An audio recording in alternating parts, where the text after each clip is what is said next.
to Say Janelle TV. Welcome back.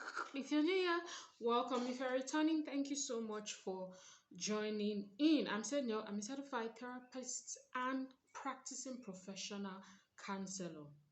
Amongst other things that I do in this channel, I talk about everything that has to do with culture, trends, relationship, marriage, as it relates to women, especially, and then youths, bringing out the lessons and solutions that we get from these particular matters that we analyze. So I analyze things a lot of times from the counselor and therapist point of view, and I'm going to be analyzing the Big Brother Naija as a case study to help us learn better about ourselves as humans, ourselves as Nigerians, for Nigerians watching ourselves as youths and women, and of course, learning lessons and picking out things that we must do to also get better.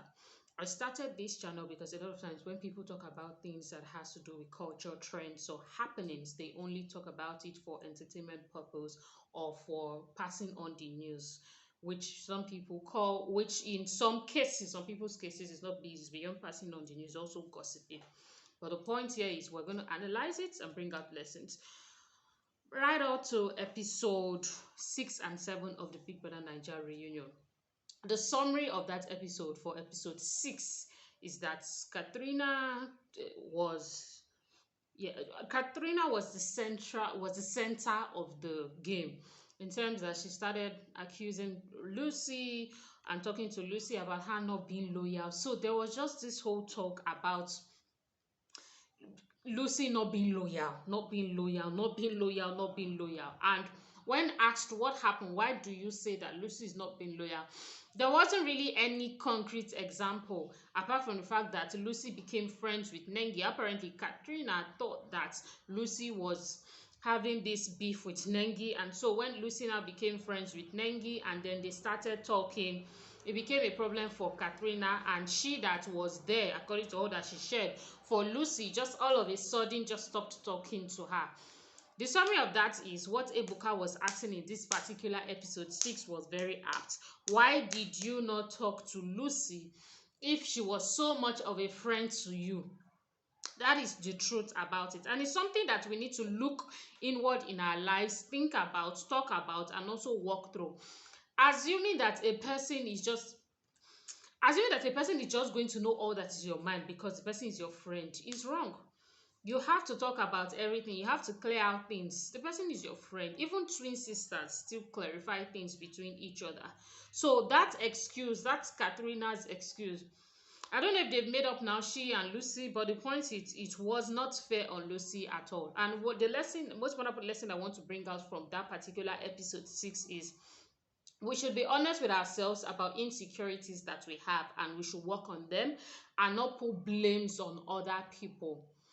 It was glaring that there are some things that Katrina needs to work on, and I'm not saying this because everybody was attacking her there. No, this is not even an attack. This is, like I said earlier when we started, we're going to bring out the lessons from this. You can't just expect.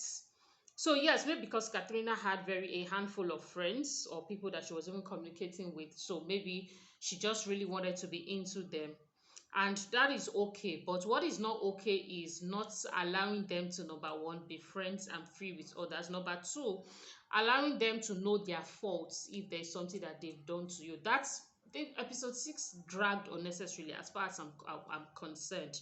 It really dragged unnecessarily, going back and forth, back and forth. Oh, you were loyal. Oh, you were disloyal. Oh, it dragged unnecessarily. And Katrina, what we can learn from her, because it's easy to point fingers and be like, oh, she did this or she did not do this or whatever it is people talk about in the comment section.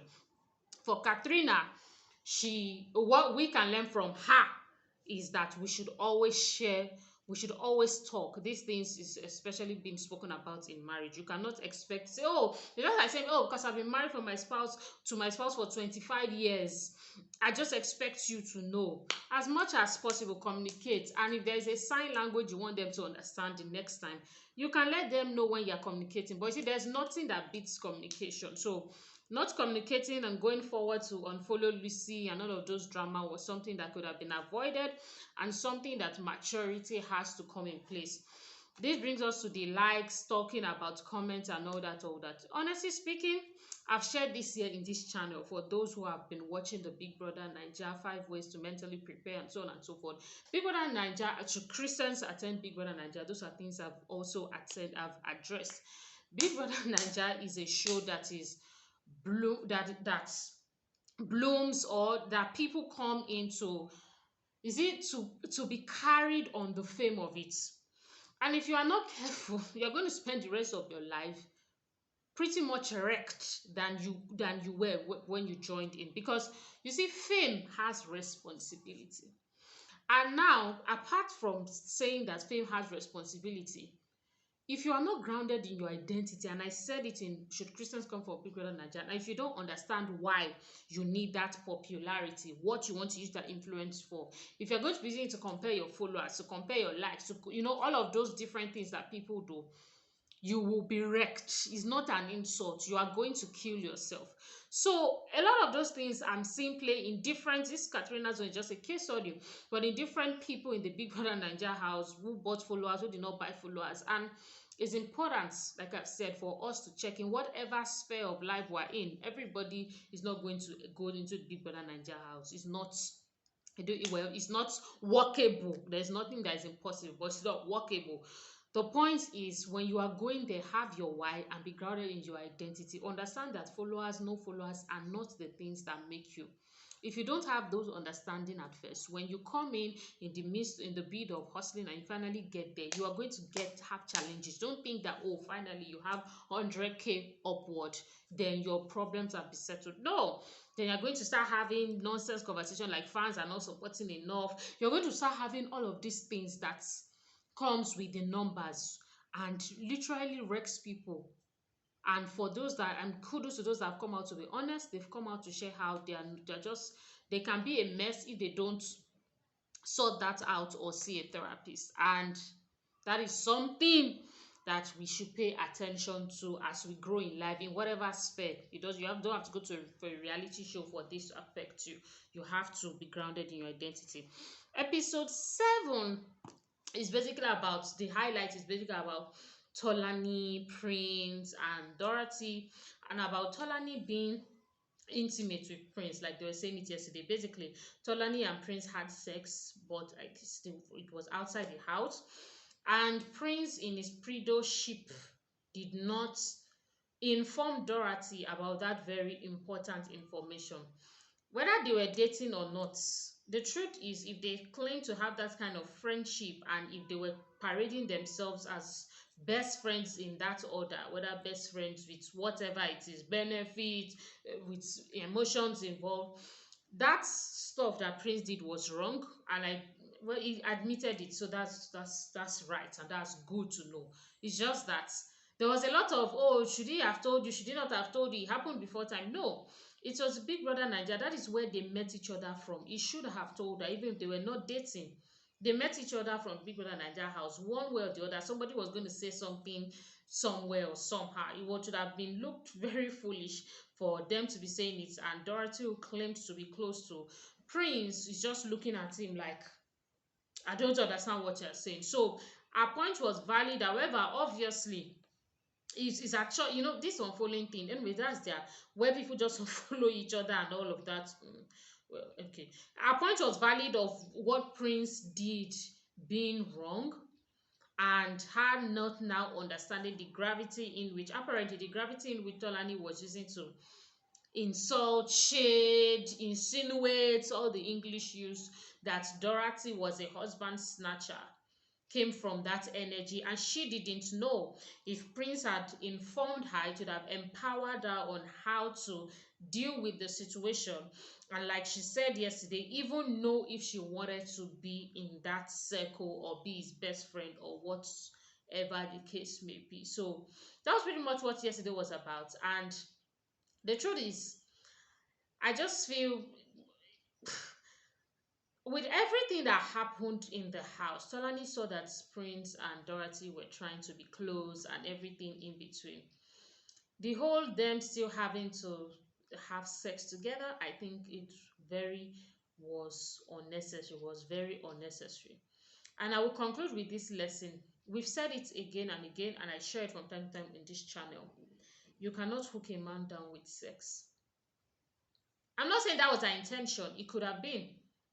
At this time of this recording, she hasn't said whether it was or it wasn't. But you cannot hook a guy down with sex. You cannot just do it. And the best place to have sex is marriage. So having trying to have sex after seeing that Prince was neither here or there, all in the name of feeling. You can't just be now. Jolani claimed that, oh, she's not feeling it again. It was whack. She doesn't care. So imagine, and I want to ask you this objective question. You watching? Imagine everybody you are feeling at the time. You are just opening for them, opening for them.